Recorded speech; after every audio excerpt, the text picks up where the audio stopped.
According to the Merriam-Webster, the definition of a bully is a blustering, browbeating person, especially one who is habitually cruel, insulting, or threatening to others who are weaker, smaller, or in some way vulnerable.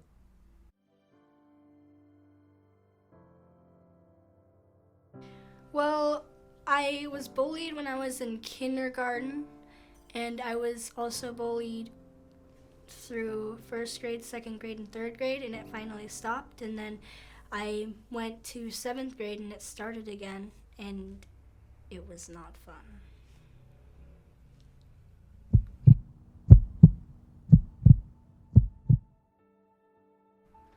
What's going on typically is fear, that would be obvious.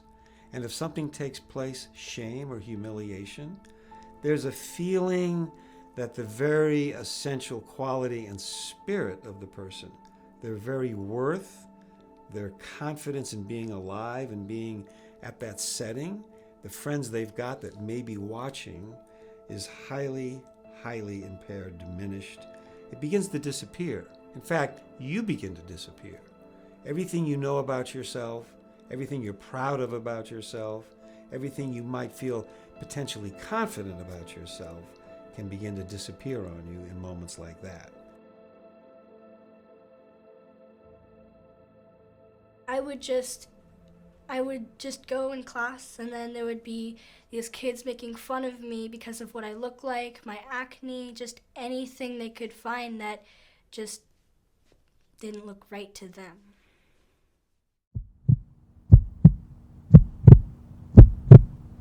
Typically, a bully is performing, and they're performing for an audience. It's not something typically that they create and finish and go run and tell everybody about. They want other people to see this. And it was still continuing, and I was just tired of it. It really was bothering me. I was hurt every time I went to school. I almost didn't want to go to school every day, and it was horrible.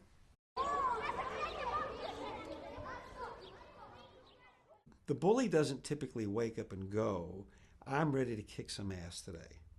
They might, but they might not. Said she had, just suicidal thoughts of hurting herself. Before. The trigger. What triggered you? In my opinion, I think that bullies they have something going on with them as well, and that's why they're lashing out at other people. And looking to belittle another person to make themselves higher, I think comes from something deeper. You need to do something about it. You can't just sit there, because in some situations it can get a lot worse. There can be points to where it can just tear them apart from the inside, either mentally or physically, and it's not good. You need to find someone to help them, and you need to figure out what the situation is, because if you don't know the situation, it can get a lot worse. So you have to know every single little detail before you go into action.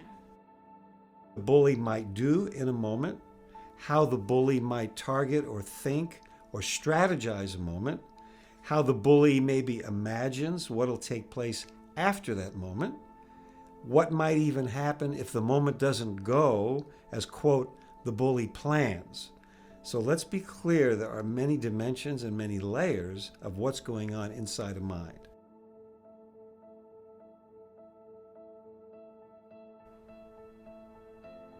Why?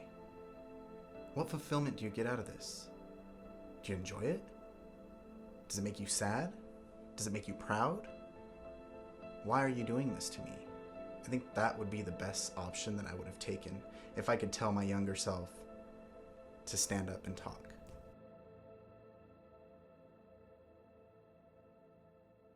A bit like feeling unable or disabled or paralyzed. And suddenly you're someplace where you don't want to be. You're someplace where you are anyway. Your own sense of fate and destiny, in a way, has taken you into uncharted territory. So the unplanned moment for the bystander is somewhat maybe less suffering than the victim, but nevertheless, there's a lot of conflict going on in the bystander, in the witness, and the person who's visiting something they never planned to be part of.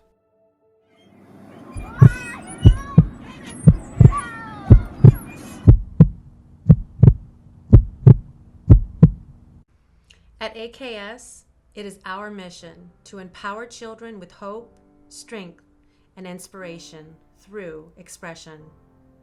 Raising awareness on this topic will help create a call for action and open opportunities for us to grow individually and as a community in order to support our children and try and prevent bullying altogether.